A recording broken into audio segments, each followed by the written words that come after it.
ನಮಸ್ಕಾರ ಪ್ರೀತಿಯ ವೀಕ್ಷಕರೇ, ನಾನು ನಿಮ್ಮ ಪ್ರೀತಿಯ ಸುಜಾತ. ಮೈ ಥಾಟ್ಸ್ ಚಾನಲನ್ನು ಸಬ್ಸ್ಕ್ರೈಬ್ ಮಾಡ್ಕೊಂಡಿರುವ ಎಲ್ಲರಿಗೂ ಹೃದಯಪೂರ್ವಕವಾದಂತಹ ಧನ್ಯವಾದಗಳು.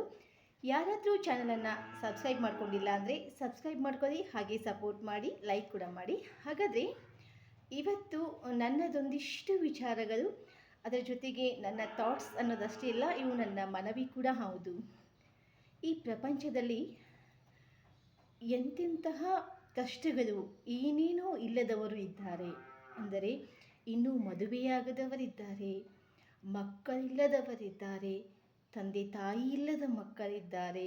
ಓಕೆ, ಏನೂ ಇಲ್ಲದಂತಹ, ಓಕೆ, ಅದಕ್ಕಾಗಿ ಕಾಯುವಂತಹ ಅದೆಷ್ಟೋ ಜನರಿದ್ದಾರೆ. ಆಸ್ತಿ ಅಂತಸ್ತು ಮನೆ ಇಲ್ಲದವರಿದ್ದಾರೆ. ಓಕೆ, ಎಲ್ಲರಿಗೂ ಒಂದಿಲ್ಲ ಒಂದು ಕೊರಗು ಇದ್ದೇ ಇರುತ್ತೆ. ಹಾಗಾದರೆ ಇಲ್ಲಿ ಒಂದಿಷ್ಟು ಮನವಿಗಳನ್ನು ನಿಮ್ಮ ಜೊತೆ ಮಾಡ್ಕೋತೀನಿ.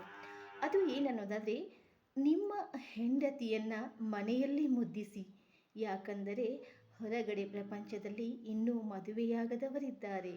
ಓಕೆ, ನಿಮ್ಮ ಆಸ್ತಿ ಅಂತಸ್ತು ಎಷ್ಟೇ ಇದ್ದರೂ ಅದು ನಿಮಗೆ ಗೊತ್ತಿರಲಿ. ಯಾಕಂದರೆ ಪ್ರಪಂಚದಲ್ಲಿ ಒಂದು ಹೊತ್ತಿನ ಊಟಕ್ಕೆ, ಆ ದಿನದ ಊಟಕ್ಕೆ ಅದೇ ದಿನ ದುಡಿದು ಊಟ ಮಾಡುವಂತಹ ಜನರಿದ್ದಾರೆ. ಇನ್ನು ತಂದೆ ತಾಯಿ ಇಲ್ಲದವರ ಮುಂದೆ ನಿಮ್ಮ ತಂದೆ ತಾಯಿಗಳ ಬಗ್ಗೆ ಮಾತನಾಡುವುದಾಗಲಿ ಮಾಡಬೇಡಿ. ಇನ್ನು ನಿಮ್ಮ ಮಕ್ಕಳನ್ನು ನಿಮ್ಮ ಮನೆಯಲ್ಲಿ ಮುದ್ದಿಸಿ. ಯಾಕೆಂದರೆ ಮಕ್ಕಳಾಗದಿರುವ ಅದೆಷ್ಟೋ ಜನರಿದ್ದಾರೆ. ಓಕೆ, ನಿಮ್ಮ ನೌಕರಿ, ನಿಮ್ಮ ಸ್ಯಾಲ್ರಿ, ನಿಮ್ಮ ಹಣ ನಿಮ್ಮಲ್ಲಿ ಏನೇ ಇದ್ದರೂ ಕೂಡ ನಿಮ್ಮ ಮನಸ್ಸಲ್ಲೇ ಇಟ್ಟುಕೊಳ್ಳಿ. ಯಾರ ಹತ್ತಿರ ಅದಿಲ್ಲವೋ, ಆಸ್ತಿ ಅಂತಸ್ತು ಮನೆ ಮಕ್ಕಳು ಗಂಡ ಹೆಂಡತಿ, ಓಕೆ, ಇದ್ಯಾವುದು ಯಾರ ಹತ್ತಿರ ಇಲ್ಲವೋ ಅವರ ಮುಂದೆ ಅದರ ಬಗ್ಗೆ ಮಾತನಾಡಬೇಡಿ. ಯಾಕಂದರೆ ಯಾರ ಹತ್ತಿರ ಏನು ಇಲ್ಲವೋ ಅದರ ಬೆಲೆ ನಿಜವಾಗಿಯೂ ಅವ್ರಿಗೇನೆ ಗೊತ್ತು.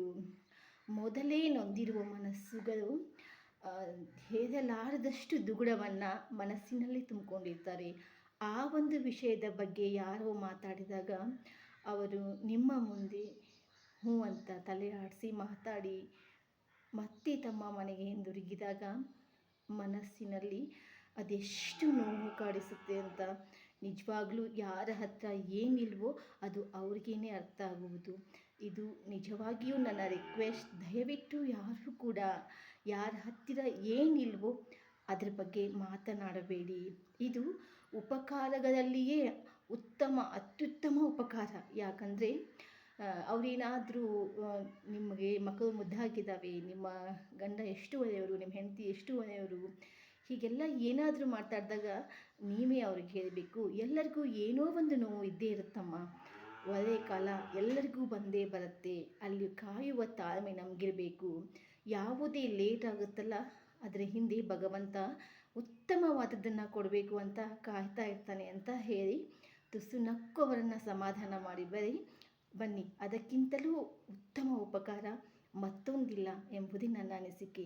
ಈ ಒಂದೆರಡು ಸಾಲುಗಳನ್ನು ಮಾತ್ರ ನಾನು ಮೊಬೈಲಲ್ಲಿ ಓದಿದೆ. ಏನಂದರೆ, ನಿಮ್ಮ ಹೆಂಡತಿಯನ್ನು ಮನೆಯಲ್ಲಿ ಮುದ್ದಿಸಿ. ಮದುವೆಯಾಗದ ಅದೆಷ್ಟೋ ಜನರು ಹೊರಗಡೆ ಇದ್ದಾರೆ ಅಂತ ಆ ಒಂದು ಸಾಲು ಈ ಒಂದು ವಿಡಿಯೋ ಮಾಡಲಿಕ್ಕೆ ಪ್ರೇರಣೆ ಆಯಿತು ಅಂದರೆ ತಪ್ಪಾಗಲಿಕ್ಕಿಲ್ಲ. ಇದು ನನಗೂ ಕೂಡ ಸರಿ ಅನಿಸಿದೆ. ಓಕೆ, ಆದಷ್ಟು ಫಾಲೋ ಮಾಡೋಣ. ನೊಂದ ಮನಸ್ಸುಗಳನ್ನು ಮತ್ತಷ್ಟು ನೋಯಿಸುವುದು ಬೇಡ, ಅವರಿಗೆ ಸಾಂತ್ವನ ಹೇಳೋಣ ಅಂತ ಹೇಳ್ತೀನಿ. ಮತ್ತೊಂದು ವಿಡಿಯೋದೊಂದಿಗೆ ನಿಮ್ಮನ್ನು ಮತ್ತೆ ಭೇಟಿಯಾಗ್ತೀನಿ. ಅಲ್ಲಿವರೆಗೂ ನಗ್ತಾ ಇರಿ, ಖುಷಿಯಾಗಿರಿ. Thank you all.